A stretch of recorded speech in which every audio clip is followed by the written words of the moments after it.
Good afternoon, Judith Batchelar, and thank you so much for giving me your time this afternoon to dig into some of the really important issues that C.L.E.A.R are looking at. And you are an incredibly well qualified person to have this conversation with. But please, could you start by telling me what's led you to be here talking to me today? Well, first of all, it's fantastic to be here talking to you today, and I'm really looking forward to the conversation. And actually, as I reflect, it's quite an interesting journey to being here today talking to you, because I started my life off as a failed medic who studied medical biochemistry and nutrition, and went to work in the pharmaceutical industry, did a sort of stretch of teaching a boys' school in southeast London, and then found myself by absolute quirk of fate on the part of a management program with a brewer, Bass at the time. They were a brewery then, and indeed a winemaker. And found my true vocation, not just in alcohol and drinking, but the whole food manufacturing sector. And I spent time there. I moved to Mars and chocolate and Right. all the things that probably aren't very good for you. And but my true love, as I found on that journey, was innovation and driving change. And I went to work for Marks and Spencer, spent 12 years there working in product development. Wow. And I have to say, if I had not had that kind of, I call it an apprenticeship at Marks and Spencer, over that period of time, I probably wouldn't be doing what I'm doing today, because I learned so much in those 12 years that I can't possibly summarize it. But I then went to Safeway by Morrison's, Right. and that was an interesting journey, being part of a takeover. I wouldn't want to do that again. Well, It's quite tumultuous, was it? yeah, no, it was a big regime change, as they Right. would say. And at that time, funny how things go round, because your personal connections are everything in our world. I mean, the food sector is a very closely knit Surprisingly sector. small, isn't it? Yeah, when you Yeah. get into it, yeah. So one of my work colleagues at Mars had been Justin King. I left Marks and Spencer. Justin arrived at Marks and Spencer, so we never worked together at M&S. We overlapped by a day. But when he arrived at Sainsbury's, I had been made redundant by Morrison's, and he said, "I need somebody like you, Judith. Come and chat to me." And 17 years later, I left. I left Sainsbury's. But actually, I would have to say, all of the time I was at Sainsbury's, one of the things that became really clear to me, and in 2005, we launched multiple traffic light labels on nutrition labeling, which was a industry first, with a thing called the Wheel of Health, which then So in 2015 became multiple traffic light labeling. was One that of to my do with big like salt, fat, and sugar rather than to do with eco Yes, production? yeah, Right. Okay. yeah. So essentially benchmarking those things and giving them a red, amber, green rating, depending on what you should be eating on a regular basis.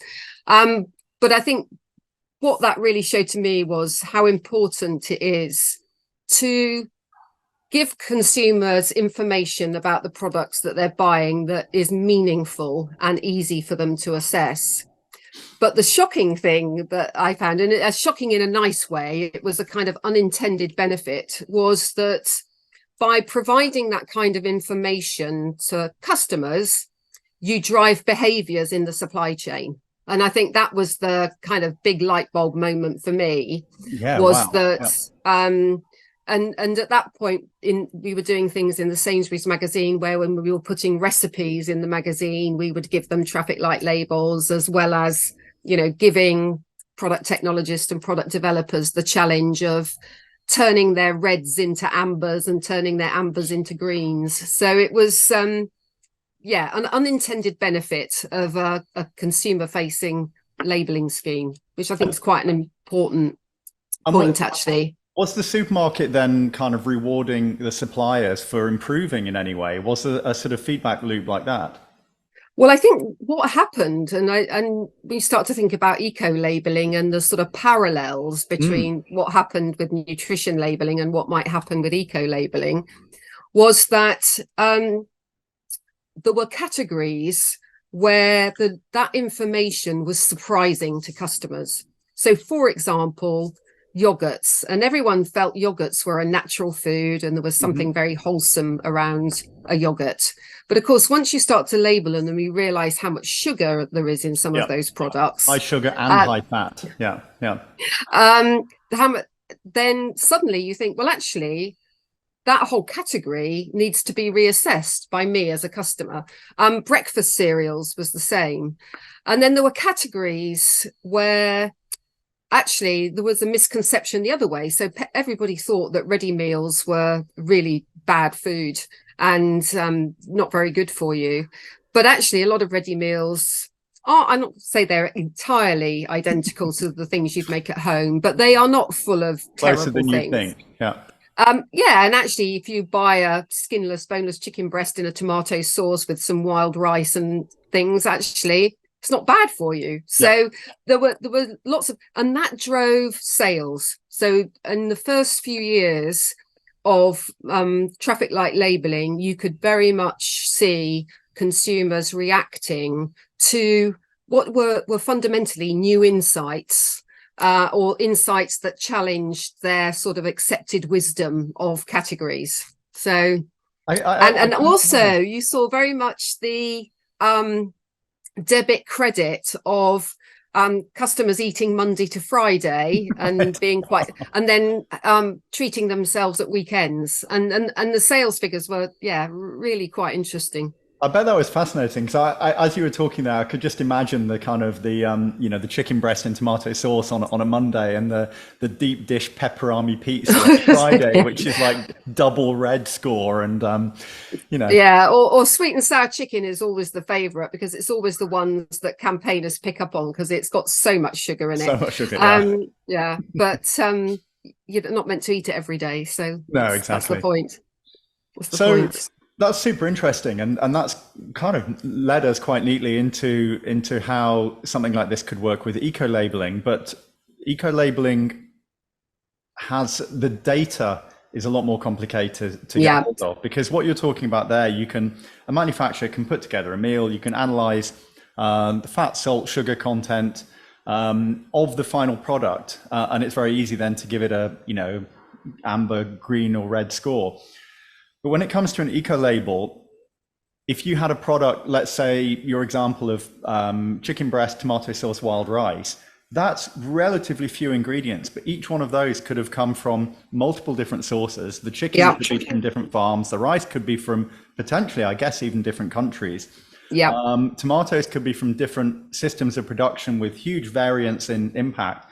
How on earth can an eco-label attached to a product that's even as basic as chicken breast and tomato sauce with wild rice? And what you've struck on is the sort of fundamental challenge in all of this is how we get great quality data that doesn't boil the ocean literally in terms of the requirement to collect all of that data, but is meaningful, accurate, and consistent, because those are the things. Because if you take nutrition labeling as an example, there are still massive variations. So you're allowed plus or minus 20% on nutrition information on pack, because if a tomato is very ripe, it will have more sugars. Oh, wow, if a tomato, so that's quite a lot. And that's what happens when every now and then somebody discovers that and says, this is what the label says, and by the way, we've tested those tomatoes and they've got a lot more sugar than the label says. And that will always be true, because most of the nutrition labeling is done by calculation, not by analysis. But by averaged out. So it's like an eco-label then, almost. Right. But so they're called typical values. So if you look on the back of the label, it talks about typical values per 100 grams. If you want to make a claim about a product, i.e. it's reduced fat or it's reduced sugar, then you have to analyze the product and you have to show that it meets the reference value for being a reduced fat or a low fat versus the typical values. So that's Got you. an interesting. But having said that, we've got a database for nutrition, McCants and Widdowson, that's been around for very many years. It's what everybody uses because it is the typical Industry values standards, database. Yeah. And therefore, whilst it may not be accurate, it is consistent. And therefore, unless it's wildly inaccurate, in which case it's not legal. But you are allowed a tolerance around that. I think the real challenge with eco-labeling is we're not looking at the finished product. We're looking at everything that happened to that product before it arrived. So if you take tomatoes as the classic example again, you can grow tomatoes in a pretty old glass house that has sorry, can you hear that bell ringing? No, no, I can't. No. It's okay. Isolated. Yeah. Good. It's driving me mad. It will stop in a minute. So I can't hear a thing my end. I can't hear myself think. Anyway, I think it might be the guy for the car. If you take a tomato as an example, the tomato may be grown in a pretty old piece of infrastructure, not a well-insulated glass house, a glass house that is essentially heated by a natural gas or some other fossil fuel. And at the other end of the spectrum, you might have a state-of-the-art glass house with anaerobic digestion, with lots of recycling going on.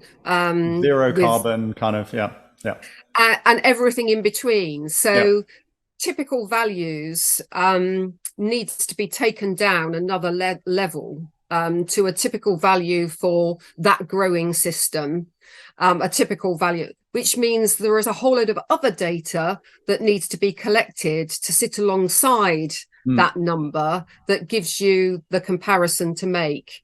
And it's a bit like comparing organic to conventional farming or grass-fed to grain-fed beef, those kinds of things, which provides us with two things: the challenge of collecting accurate data and qualifying and verifying that data at a farm level, and then making sure that it runs with integrity throughout the whole supply chain. And that data stays attached to that product as well. Yes, which is hard. So do so you mind if I ask a sort of fundamental question there? So you've got these, you described like two different ways of producing a tomato, and if I could just sort of for argument's sake throw in a third one, which is under the sunshine in a field grown organically, where there is a potential kind of ecosystem benefit to that method of production possibly. So you've gone from high carbon, high input, high infrastructure to low carbon, high infrastructure to organic. Now, the organic has a premium because organic is understood, but within the other systems, which are quote unquote conventional agriculture, unless the good behavior is attracting a premium, then all those products are lumped together, which means the good producers are being marked down and the bad producers are being marked up in terms of this sort of average. So the ready meal we talked about, that let's say the company putting them together wants to make the tomato sauce out of good tomatoes. They could be buying them from the old rickety greenhouse heated by natural gas or the modern greenhouse heated by a biodigester.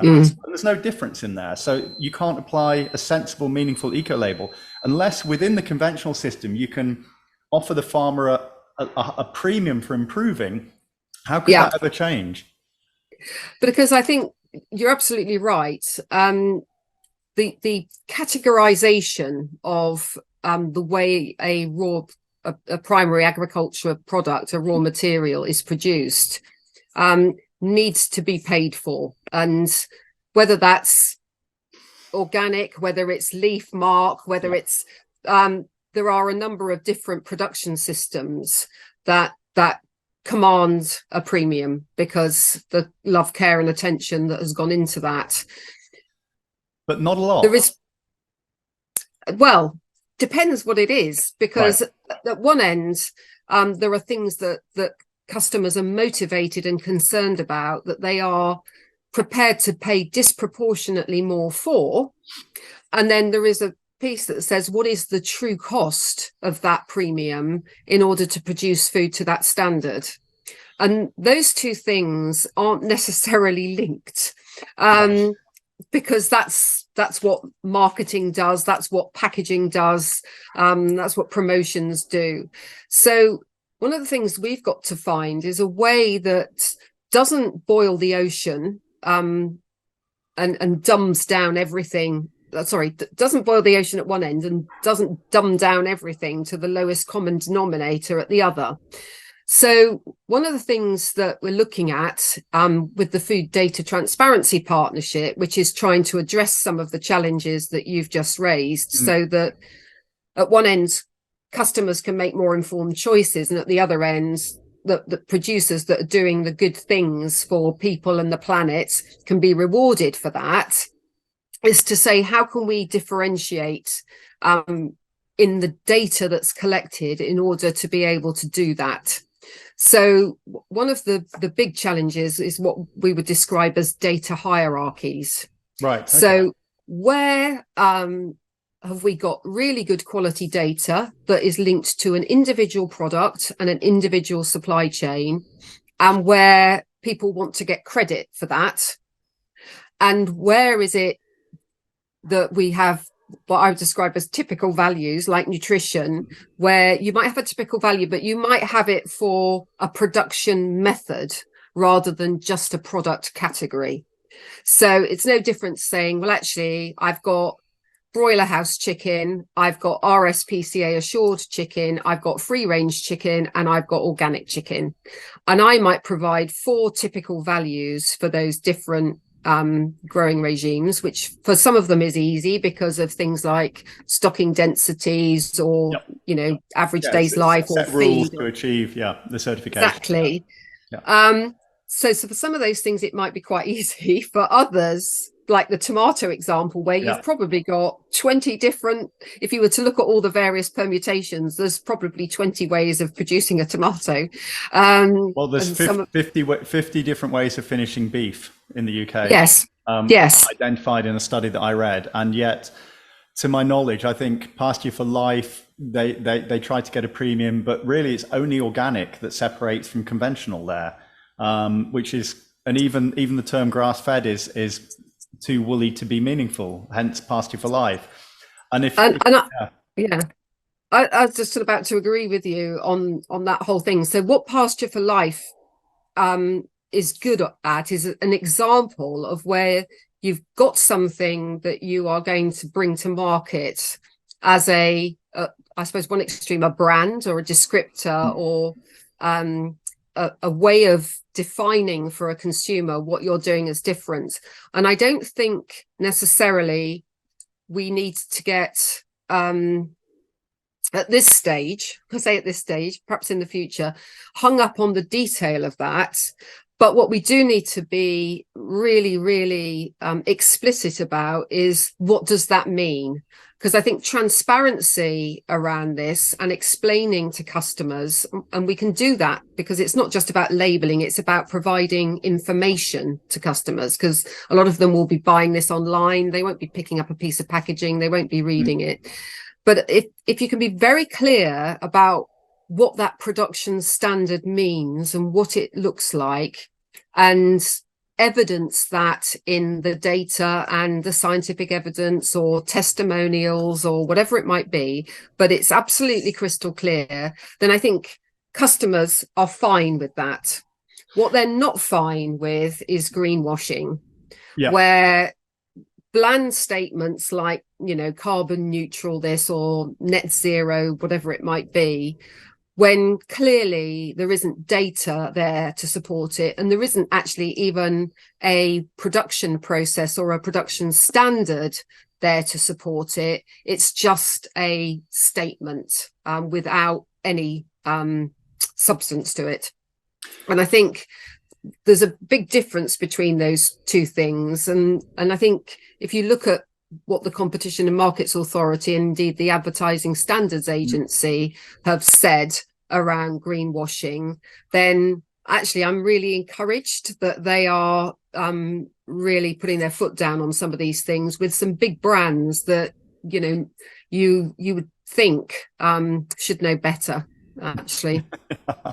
No, I chatted on these podcasts quite a lot about supermarket greenwash, and particularly how brands will, or the supermarkets will create a brand with the name of a farm, for example, and use it to market what could be, you know, Eastern European battery chickens, but it says, you know, Old Oak Farm is the brand that imports it or something, and you know, it's very, very misleading to consumers. And I think there was a bit of a time of the Wild West there where they could kind of get away with it.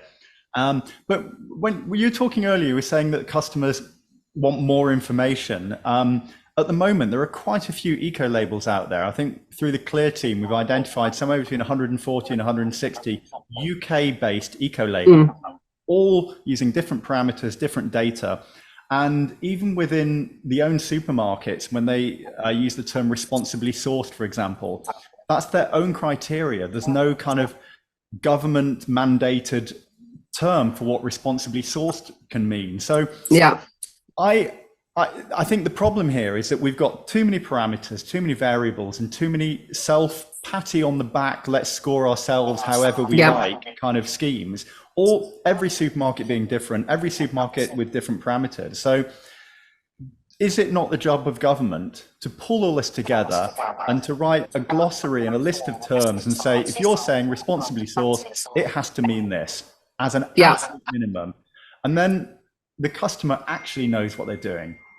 As opposed to, you know, as opposed to kind of, I'm not saying the information isn't there, but if you shop at even 2 different supermarkets, you have to do a lot of personal data digging to find out how to make the best choices. And, you know, throw into that, I think, the deliberate deception by food marketing to make things, they push the law to the absolute limit as far as to what they can say. So is it, I think my question that I'm awkwardly coming to, is it not the job of government to tighten up on these eco labels? Yeah, and I think that's exactly what the Food Data Transparency Partnership is trying to do. And the Food Data Transparency Partnership came out of the National Food Strategy that Henry Dimbleby wrote and DEFRA's response to that last year.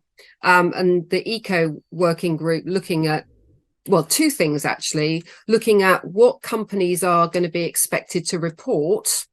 And at the moment, we're focusing on greenhouse gas emissions as the first thing, because that's the most urgent. And that's the one actually that all the standards are being set globally now as we speak. And therefore, we need to get our act together on that.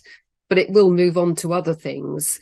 But that is looking at company reporting at one end, and it's looking at product information at the other end. And we shouldn't confuse those 2 things, actually, because company reporting is a once a year in our annual report, we're going to talk about these things. But actually, the real value is not the company report. The real value is that information being used within businesses to make more informed decisions that are better for people, better for the planet, better for climate, nature, etc. And in order to do that, you need to create that level playing field where everything is consistent.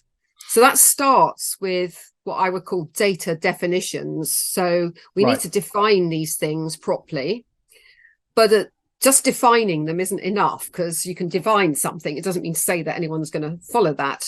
You then need to say, well, what are the standards? Yeah, what are the parameters? And so definitions, standards, but the big thing that everyone talks about, and I think this is the bit that is important, particularly for customers, is where is the verification and assurance for that? So how do we make sure that if someone says, you know, definition, tick the box, standards, tick the box, here it is, says who? You know, so the accountability, that, and I think there is something in that verification and assurance that is almost a kind of federated trust. So how do we all hold ourselves accountable? And the data can do that. The data can self-verify. And that's why big part of the Food Data Transparency Partnership is the technology, the digital technology that will support the verification and assurance of that data, which is why the data team at the Food Standards Agency is supporting DEFRA on that mission, so that we are creating something that everyone has confidence in. Okay, I'm just going to, before you go too much further, so you've talked a lot about data there, but we have to be talking surely about data that is captured at farm level, correct? Yeah. And I don't know if you're at Groundswell this year, but it seems like half the stands were technology for measuring things like soil carbon and soil health measurement devices, which can link to a smartphone, load data to the cloud, send back comparisons. You can use geotagging to make sure you're in the same square 3 meters as last year, and you can see if you're improving soil quality, et cetera, et cetera. But this is an extra burden on farmers. Now, the big, it's something that's come up again and again in these conversations I've had around C.L.E.A.R is, in your opinion, who should be incentivizing / paying the farmers for doing this work? I mean, because how do we make it in their best interest to collect this data and share it? I mean, I think the first point that I would say is that if what's happening now in trying to streamline things, because we do need a much more consolidated approach, because at the moment everybody's asking for a million different things, and it all goes back upstream and it all ends at the farmer, and you can imagine the burden that is on them. If this whole process doesn't streamline and consolidate those data asks, then it will have failed, because the big promise is that this should be easier because everyone will be asking for the same thing in data terms, not in metrics. You mean just like raw data? So once you've got the raw data, then you can make your standards and decide the parameters, but the raw data doesn't change. Is that what you mean? Yes. Cool. Yeah. So I would describe it as collect it once, serve it up many times. Right. So one of the challenges is, how do you get everybody to consolidate their asks to the things that really matter? And this comes back to not wanting to boil the ocean with data, because it's the 80-20 rule, isn't it? That's 80% of it will come from, or the meaningful material data will come from 20% of the data points, and the rest it's not insignificant, but it's noise. Yeah. So how do we get to that point? And we get to that point by looking at all of the end users of that data. So we've talked a lot about labeling and consumers, but there are investors out there, lenders, there are NGOs that are campaigning on certain things. Like there are Global Farm Metric are doing, for example, which is fantastic. Exactly. So what we have to make sure is that in this whole process of creating what those data asks look like is that every end user and every possibility for that data can be satisfied by the data that's being collected. So if WWF with their basket metric want to create a basket metric, or if Share Action or the World Benchmarking Alliance with their food and farming index want to create an index, all of those things can be done from the raw data that's collected. So one point of collection, multiple users, but that requires standardized methodologies of collection and measurement. And that's going to be the sort of crunch moment. But from a labeling point of view, or a customer information point of view, the way that we want to cut through all of that noise that you described earlier around potential greenwashing or claims that really don't, bear scrutiny, is that the proposal would be that the labeling itself would not be mandatory. It would be voluntary, a bit like multiple traffic light labeling is now. Okay. But if you do choose to put an eco label on your product, then the methodology and the way it looks and the way it's described and where it is on the pack will be mandatory. I've got you. So it's the label itself. You don't have to say how good or bad something is if you don't want to. But if you do make that claim, then the method has to be government controlled, mandatory. Yeah. Interesting. So that's the kind of co-creation work we're trying to do at the moment, which is, as you can imagine, quite detailed. So we have lots of technical experts who are data geeks. Well, yeah, and also that from a practical point of view, that understand how difficult it is to collect that farm data. But to come back to your incentive point, I think there are two things really. One is, where is that data? Where is the value in that data? And the value in that data is twofold. It's for end users, but also when that data is collated, collected, benchmarked, and all the data analytics done on it, feeding that back to farmers is very powerful. So unless there is not just the incentive of collecting the data and who might pay for that and the premium you might get for doing good things, including sharing your data, the real value is in what it tells you about how your farming systems stack up against your peers and where there is good practice. So, and the reason I say that is for many years now, supermarket farming groups and indeed larger organizations who've got big producer groups will have been providing individual farmers and producers with benchmarked data that tells them anonymously where they sit on any number of metrics, the bottom 10% of their peer group, the top % of their peer group, and what they could be doing. And on those metrics, they get rated red, amber, green.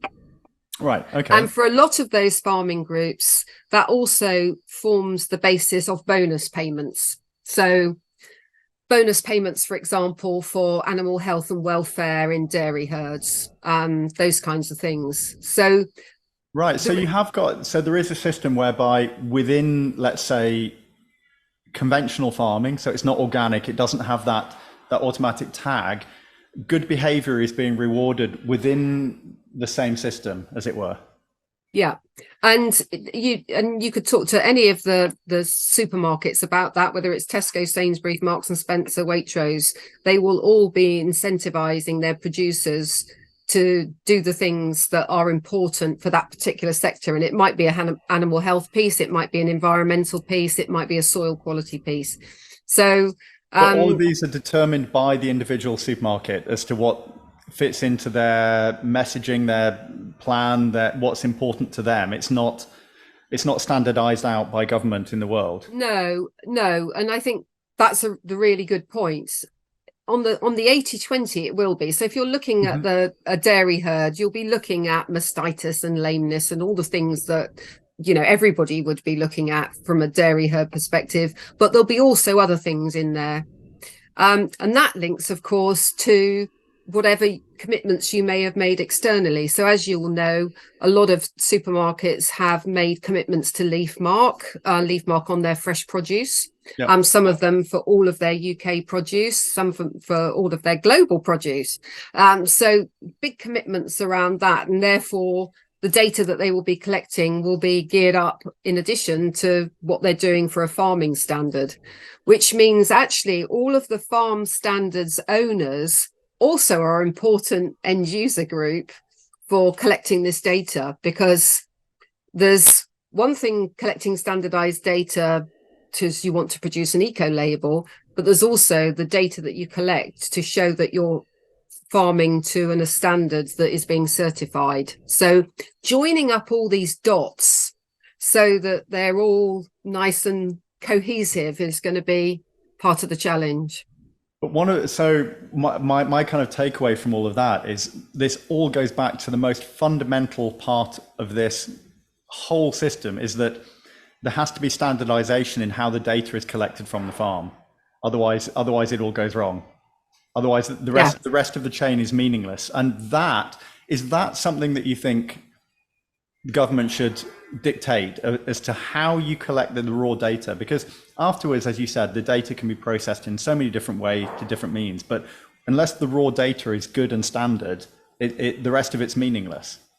Yeah, and I think that the way that we would describe what we're trying to do with the eco working group and having end user groups and everything else is to say that actually we would act within the Food Data Transparency Partnership as the master convener for a big co-creation project, because unless everyone signs up to that, then we'll never achieve that outcome. Yeah. And where that starts and finishes is obviously a function of, you know, how collaborative, competitive organizations are allowed to be in the marketplace, and how good they are at self-organizing. And, you know, you could look at that at lots of different levels, you know, management of data standards, management of data platforms to share data, and all of that is to be decided. So it's all up for grabs. But yes, standardization, level playing field, consistent to a degree of accuracy, depending on whether it's company reporting or product level reporting or product level information. So a big challenge, but we've got to get our heads around the complexity of this. And sometimes you kind of have to work through the complexity to get to the simplicity, the other side of complexity. Otherwise, you just end up with something that's oversimplistic, and that would be a disaster. It doesn't work either, yeah. No. Can I jump back a little bit? You talked earlier about how foods potentially could be scored on carbon, which obviously is an important but in many ways myopic viewpoint. And, you know, so before we started recording, I told you that I was previously involved in a business called The Ethical Butcher, and it was about selling regenerative beef. And a lot of our farmers were measuring sequestration.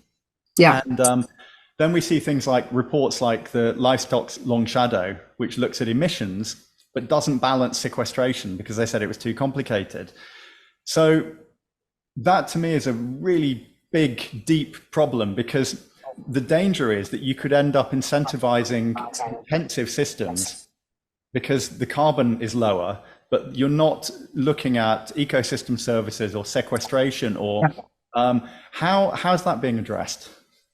Well, I think what you've identified is that an eco label at the end of the day needs to be holistic. And you can take any situation, and whether it's geography, whether it's livestock, whether it's arable, whether it's horticulture, and you can look at the unique challenges for that particular production system in that particular geography, with all of the challenges that go around that. And what we know is that given the fact that every one of those situations will be unique in its combination of factors, is what you want is prioritization of those things that says, in this situation, these things are the most important things. And it might not even be carbon or soil carbon or whatever it might be. Actually might be water. Yep. Or it might be biodiversity more generally, because there's a massive decline in pollinators or something like that. That's where we're trying to get to. The reason for starting with carbon isn't because that's the end goal. It's just that it is the burning platform right now, because UK reporting of carbon emissions is something that is top of everybody's list, on the basis that globally those standards have now been agreed. And what we need to basically work through is, are we going to sign up to that as the UK as part of a global market? And if so, that signing up is sector agnostic. So the International Sustainability Standards Board standards for that are not specific by sector, but underneath that would sit the standards for the food and drink sector. And if we can use this way of working and co-creation with all of the stakeholders we're working with, and we can fix carbon reporting, then we move on to the ones that are even harder. But And as you when you say, say fix, you mean just bring more balance in so that we're looking at input output, not just output. well, standardize the whole thing, Right. so that whether So we're all on the same measuring hymn sheet or whatever it is, or rule book. Yeah, exactly. We're all singing off the same hymn sheet in the same language, using the same currency. Yeah. It's something like that. There's a lot of work to go. There's a lot to do. Yes. So where I'd like to kind of just, ask a few sort of fundamental questions now as to what do you see in an ideal situation? What do you see 10 years from now looking like? And where would you like to see the government making significant changes to data, to labeling, to food and farming? How deep do you think the role of government should be versus the role of industry? Because you've had a very interesting straddle to both worlds. And I now know you're involved in very much more in kind of policy than retail. So how do you see that? Well, I think my question is, where does the responsibility lie, and how can we make sure that nobody is lying? It has to be a shared responsibility, and we have to hold each other accountable. So that shared accountability and keeping each other honest and true. I think there is something around, whether it's industry, whether it's NGOs, whether it's investors or stakeholders, the stakeholder role in policy making, which is why this, I think, is so exciting, because it is different. I've never worked on anything like this before in all my years of working with government from the other side. So it is a very different way of working. It's very transparent. We publish the notes and share them at the end of the meetings, and they can be put on anybody's website, and very happy for anyone to have them. And we are really keen to make sure that we do get that full stakeholder, end user, whoever may have a use for this data, having their say in it. And I say that is different, and that should be the way it works, but it doesn't always work that way. But fundamentally, you've got business, and I'm a great believer that most of the time, most people try to do the right thing. Yeah. Which is why when business always plays back, create a level playing field, because it makes life so much easier for us. I know when I was in my retail role that I loved good regulation, because it made my job really easy. So you know what you're doing. Yeah. Yeah, and I didn't have to spend hours trying to persuade the board that it was a good idea to report on our food waste, for example. Like keeping naughty children in line. Yeah. So genuinely, I think the more that government can provide the frameworks and the standards and the level playing field for business, and make it easy for business to do the right thing, the better it will be. But that's hard work. Because there's a lot of hard yards and a lot of talking and a lot of meeting people and getting feedback and taking that feedback and doing something meaningful with it. And sometimes, particularly for those who've got strong views on things, it's much easier just to tell people what to do.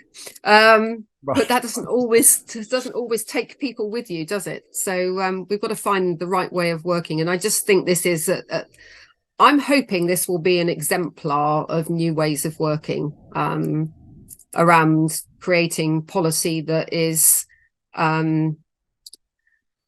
not just policy that is great policy, but great policy that is implemented well.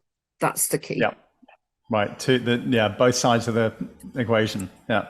Because if it's not implemented well, it's meaningless. It can be the best policy in the world, but yeah. Where do you see this being done particularly well? Because I had a conversation with a guy from Organic Farmers and Growers who told me about schemes happening in France, for example, where an economic group had advised the government on pushing organic farming purely from a very unemotional, agnostic sense in terms of protecting natural capital, to say that if we switch more farming, from a public health, from an environmental health perspective, it made more sense to move away from chemical-based organic systems. And that was an economic think tank that advised the French government to push for more. And what I found really interesting about that is it was taking the emotional aspects out of it all and just saying from a pure economic aspect. And it seemed like a very sensible, forward-thinking way of pushing food policy that would have a direct health on the environment and humans. Can you see the British government ever kind of doing something along those lines? Like connecting the dots in that way? Probably not in the near future, but I do think the point that I would call it a connected business case. So normally you say, here's a business case, I'm going to invest this, this will be the output and I will get a return on that investment in very traditional accounting and finance, ways. That is changing rapidly. And the idea that we can put a value to nature and a value to the climate crises, and that we can create what I would call a more holistic business case is where it's heading. And that's already happening. So the business case around declining pollinators, for example. So if you ask customers about biodiversity, you don't get very much. If you ask customers about bees and pollinators, you get massive engagement.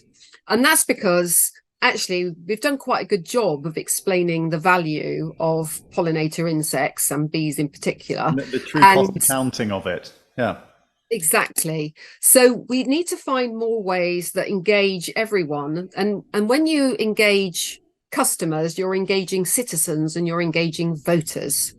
So that's really important, because if I had to fast forward 5-10 years, I would love that most of what was happening in this space and everything that we've just talked about was far more about market pull than policy push.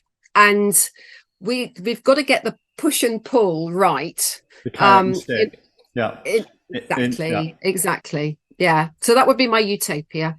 That's amazing. And funnily enough, I think because my background was advertising, I'm a great believer in influencing consumer behavior to push for positive change in industry. So I think that's why I'm quite excited to be working on C.L.E.A.R to get these ideas into the public domain a bit more. I completely absolutely. Thank you. I think you kind of really neatly wrapped us up. I will need some, I think, quite extensive links from you for things that you've been working on and where people can read more about the work that you're doing and just get more informed. So it'd be very, very good to hit you up for that, and I can include show notes if that's okay. Yeah, no, brilliant. If you do that and let me know what you want, and then I can give you the kind of further reading stuff to go away and go get square-eyed. Yeah. Thank you very much. Yeah. So I'm just going to say thank you for your time today. Really, no, not at all. Thank you. Lovely to talk, and hopefully we'll do it again sometime.